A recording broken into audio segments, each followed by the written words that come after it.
Educators divided over whether or not state-mandated testing should be taking place this year as lawmakers debate potential changes to the system. That story after the break. And finding seasonal workers is tough, and the pandemic has made it even harder. Some businesses are asking for patience while others are closing their doors. We'll be right back. It is 6:44, and state-mandated testing is taking place right now in schools across Ohio. The tests were postponed last spring due to the pandemic, but the federal government is requiring these evaluations. News 5's Caroline Sweeney spoke with one district leader who says this was not the year to test students.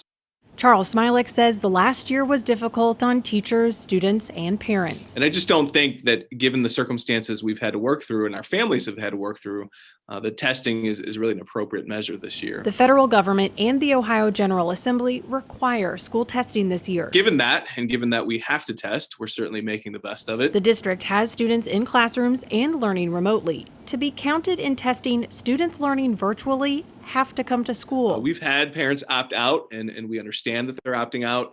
And again, that's one more factor that we will have to deal with in terms of the data that we see. So we've made it clear to districts that no one should be forced to bring a student to school if they're home remotely learning or what have you. Usually the state requires 95% participation from students for these tests, but not this year. Also, the state isn't using the results of these tests for the typical district report cards, so why test students? Well, the bottom line is data has value. State Superintendent of Public Instruction Paolo DiMaria says the data will help inform future decisions, but the biggest use of these tests, these district report cards, will be blank this year. We're not going to make any judgment calls. Any of the consequences that might normally follow if a poor performing school or district, those aren't going to be in place.